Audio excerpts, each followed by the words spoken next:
Salut à tous, alors nouvelle vidéo Outlook. Comme chaque semaine, j'espère que vous allez tous bien et que vous avez passé une très bonne semaine de trading. À savoir que c'était quand même une très très bonne semaine de trading, plutôt profitable. Je crois que la majorité des trades que j'ai annoncés le week-end dernier sont tous passés. Et donc on a fait, enfin en tout cas personnellement, c'était vraiment une très très bonne semaine. Pas mal de profits. Je sais qu'il y a certains qui ont réussi à prendre quelques trades que j'ai annoncés. Bien joué, je sais très bien que c'est pas évident quand on connaît pas et qu'on maîtrise pas la stratégie. Mais vu que les trades que je prends, c'est du swing, si vous arrivez à prendre un mouvement, enfin un trade, une paire sur toutes les paires que j'annonce, ça fait quand même pas mal de pips, hein. Ce que vous allez faire sur une seule paire, il y en a, c'est leur objectif du mois, hein. Pour vous dire, des fois on fait 100, 200, 300 pips, il y en a, c'est leur objectif du mois. Donc, enfin les day traders surtout. Nous, on fait ça en une semaine, ou des fois même en deux 3 jours. Ok. Donc bien joué à eux, je sais qu'il y en a qui ont réussi à prendre EuroCAD, d'autres qui ont réussi à prendre EuroJPY, USD JPY, c'était un très très bon trade. Bah, d'ailleurs, j'avais posté une petite mise à jour. On a eu CHF JPY, j'avais annoncé un sell, on a eu le sell. Il y a eu quoi d'autre? Il y a eu Cadien, j'avais annoncé un buy et un sell. On a eu un buy et un sell, et d'ailleurs il a continué à chuter, il a cassé ce bas-là. On avait annoncé Euro-Yen, un buy et un sell, on a eu le buy et le sell. Et quoi d'autre? Il y a eu USD-JPY, j'avais annoncé un sell, et on a eu un sell, d'ailleurs il est venu casser ce bas là aussi. Donc c'était quand même une bonne semaine. Ok, on a dû faire peut-être 500 pips facile, hein, rien que sur ces trades là. Et on a d'autres, hein. J'avais annoncé Aude, les Audes, j'avais annoncé un buy, on a eu le buy. Enfin voilà, donc bien joué à ceux qui ont réussi à manger quelques pips. Maintenant, une petite mise à jour sur les trades. Donc Aude NZD, Aude NZD. Est-ce que j'ai besoin de le présenter? Trade qu'on avait annoncé en bas ici. Une fois le hub, je vous ai dit quoi? Ne loupez pas ce sell. Donc premier TP touché. Maintenant, j'attends que mon deuxième TP soit touché. Une fois que... Enfin, s'il descend et il vient toucher ce bas, il le casse. À ce moment-là, il faut surveiller un buy. Très simple. Ok. Donc, si vous avez loupé le sell, ne loupez pas ce buy. Parce que si c'est le buy, et si c'est l'impulsion et que la correction est terminée, ça va être un truc comme celui-là, en fait. Impulsif, assez agressif. Ok. Donc déjà, rien que ce buy-là, il est quand même assez agressif. Donc ne loupez pas le buy. Ici, vous avez quand même une opportunité d'entrée, deux opportunités, trois. Ok. Maintenant, s'il fait la même chose, 4, vous rentrez jusqu'à ce bas-là. Ok. Bon, il n'est pas obligé de venir casser ce bas, il peut faire un truc comme ça, corriger, nous faire un autre up avant de chuter. Maintenant, c'est pas ce que j'attends. Ok. Ce que j'attends, c'est qu'il vienne casser ce bas et ensuite monter. 4 yens, bah, bon trade aussi. Donc c'était le up qu'on a vu et le down qu'on a vu aussi. Donc on a mangé rien que sur ce trade 60 pips à la hausse en buy, et on a mangé 240 pips en sell, donc quasiment 300 pips sur cette paire-là. On a eu le CHF JPY. J'avais annoncé un sell après la fin de la correction ici. On a eu le sell, donc on a quand même mangé 85 pips sur ce move-là. Maintenant, deux possibilités sur ce trade. Alors, première possibilité. 1. Ça, c'est la correction. Une fois que la correction est terminée, on va avoir un down. Deuxième possibilité, il monte, il casse ce top et on a un down. Ok. Donc faites attention. S'il continue à monter et il casse ce top, vous surveillez, vous attendez un signal de vente, comme l'a donné EuroCAD, c'était plutôt propre. Ce genre de signal, vous en avez tout le temps. Là, il l'a donné, regardez, impulsion, correction, up, on rentre. Donc pareil, impulsion, correction, et on rentre. Donc là, s'il fait une impulsion correction ici, on rentre maintenant. Par contre, je mettrai le TP là, parce que ça peut être un mouvement correctif. Il vient faire ça et ensuite nous faire un autre up. S'il fait ça, à la cassure du top, on attend un signal de vente et on vend. Maintenant, s'il continue à monter là, à la cassure de ce top, on attend un signal de vente et on vend. Ok, très simple. Eurohood. Eurohood, je vous avais dit de faire gaffe parce qu'il peut faire un running flat et apparemment il a l'air de faire le running flat, donc ce mouvement-là. Donc du coup, faites attention à un buy jusqu'à ce up. S'il corrige, on va aller en H1, hop, voilà. Là c'est pouce. Alors, avant d'en arriver là, donc s'il corrige ici, on achète. Maintenant, ici, je viens de remarquer quelque chose.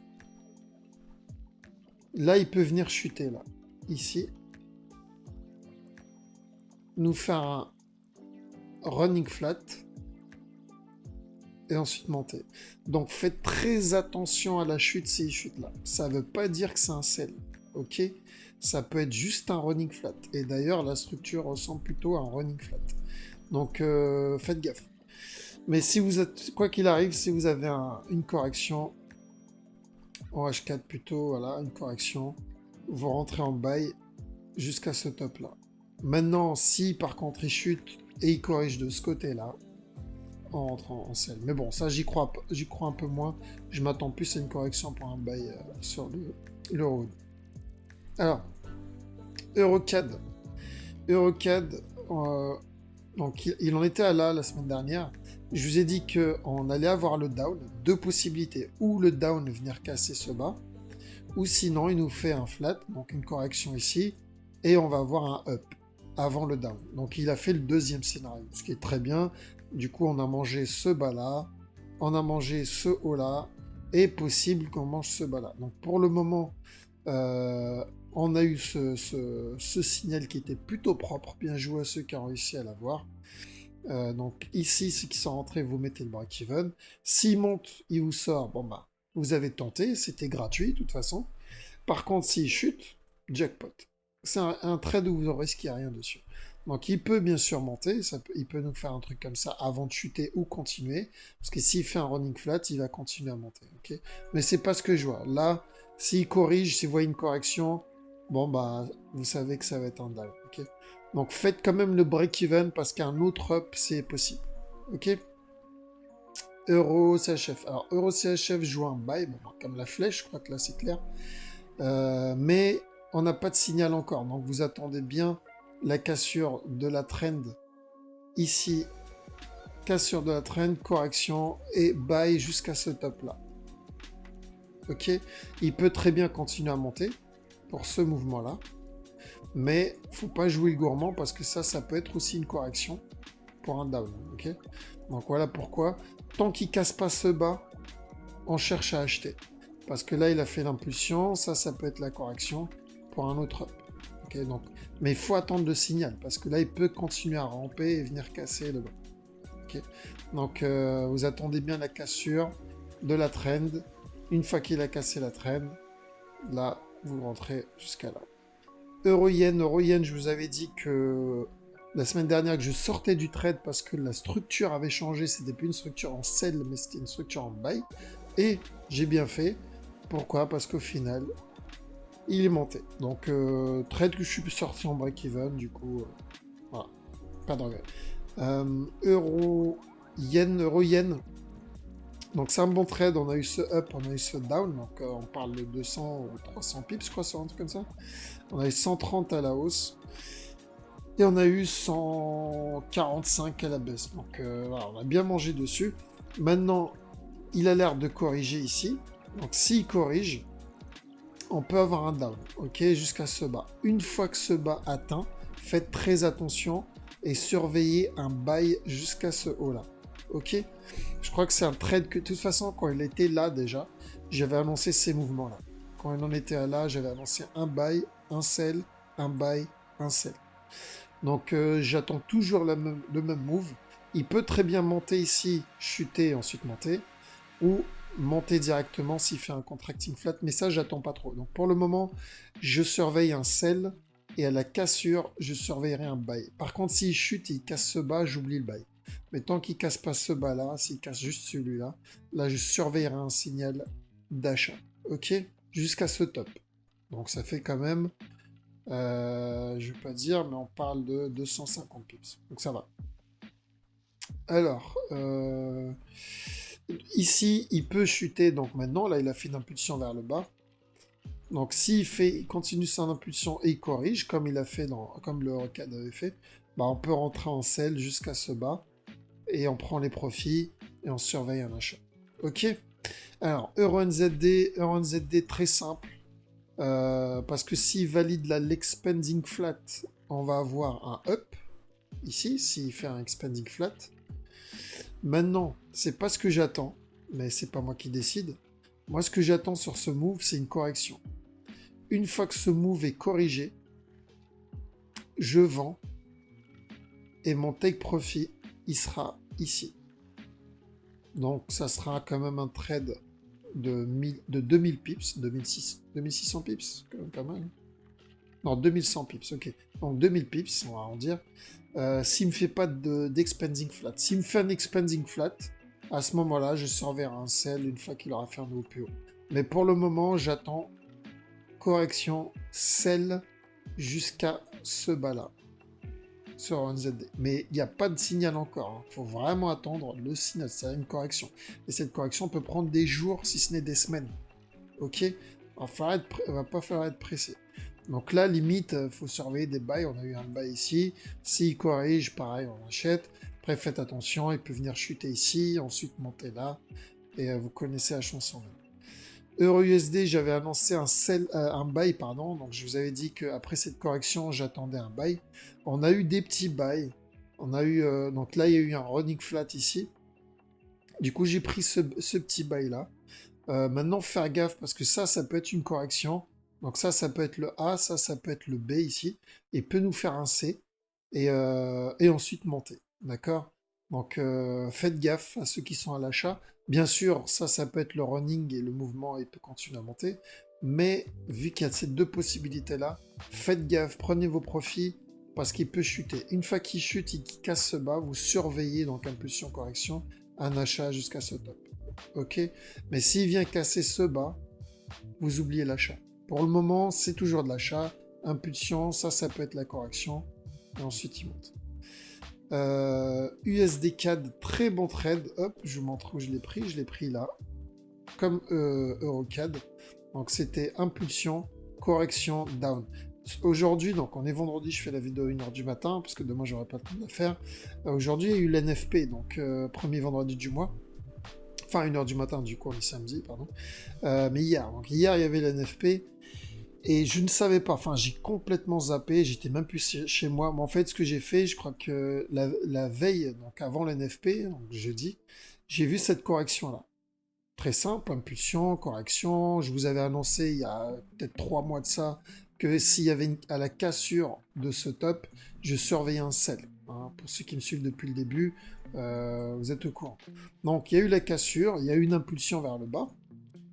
Et je me suis dit, tiens, je vais tenter le sell. Okay, donc, impulsion, correction, je suis rentré en sell tranquillement. Et j'ai fait pareil, EuroCAD, donc je vous avais annoncé, EuroCAD, pardon. Je vous ai dit, bah, on attend un sell. Donc, pareil, j'ai vu l'impulsion, la correction. Je me suis dit, tiens, je vais rentrer. Et il y a eu CAD aussi. CAD, il est où CAD? Il est là. CAD, idem. Une fois avoir mangé ça et ça, j'ai vu cette impulsion vers le haut et une correction. Je fais cool. Je vais manger un petit bas ici. Et je ne savais pas qu'il y avait NFP. J'avais complètement zappé, j'étais pas chez moi. Et je reçois plein de messages dans Telegram. Ouais, bien joué. Qu'est-ce qui se passe? Et je vois tous les cadres. Donc, ils ont juste respecté la structure. Moi, j'avais tradé la structure. Et merci le NFP.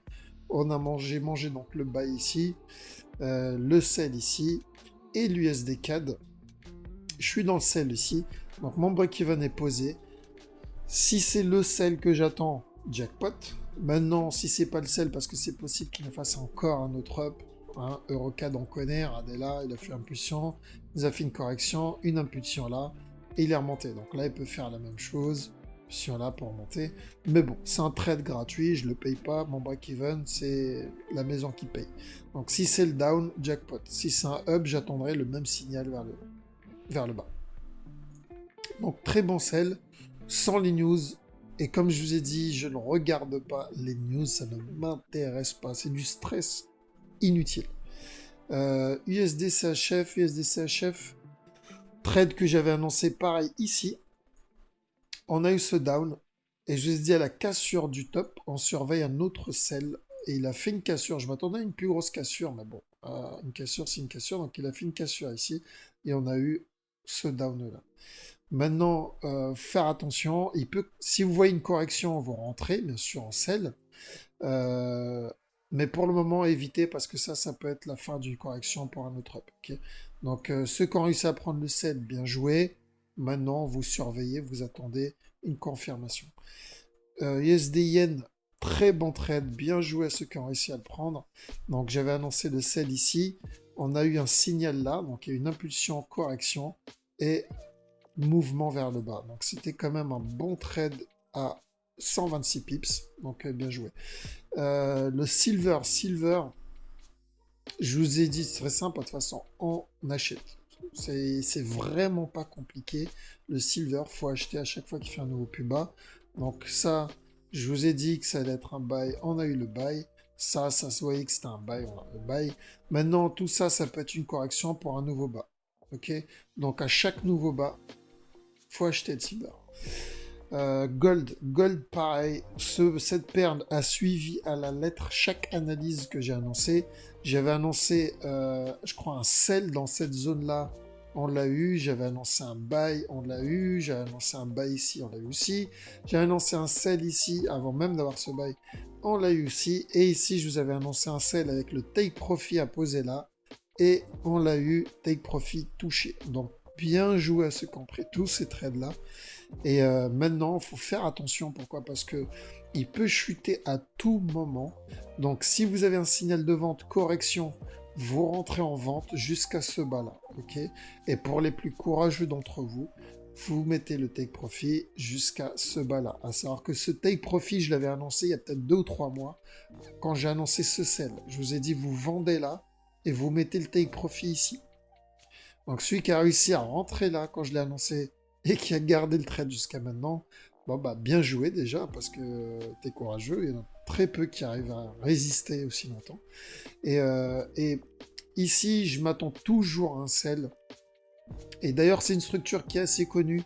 Il y a, comment ça s'appelle? Il y a Oddcad qui avait fait cette structure, donc c'est un regular flat. Non, AUDUSD, pardon, c'était AUDUSD, voilà, c'était ce mouvement-là. Ici, hop, donc alors je m'enlève, je vais vous montrer ici. Donc ce mouvement, je vais le recopier, donc de là à là, tac. Je vais faire copier, donc CTRL-C, et je vais aller dans le gold, on va reculer un peu, et je vais faire CTRL-V. Voilà, ça au-dessus, c'est le AUDUSD. Donc AUDUSD nous a fait un down, on a eu un down. Ensuite, il nous a fait une correction, on a eu la correction.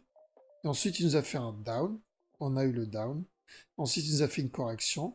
Ici. On est en train d'avoir la correction. Ici. Et après, il nous a fait un down. Et donc, je m'attends à ce qu'on ait un down. Et après, au USD, il a fait quoi? Il est monté.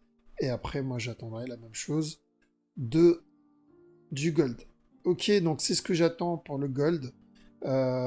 Ici, pour moi, c'est un sell. Faites attention si vous êtes un buy, vous êtes en achat, parce qu'il peut se retourner à tout moment. Donc, taille profit minimum jusqu'à là. C'est du gold. Soyez pas trop gourmand, parce que le gold, ça paye bien. On parle quand même de... Voilà. Vérifiez par vous-même. C'est tellement de pips que je préfère pas le dire.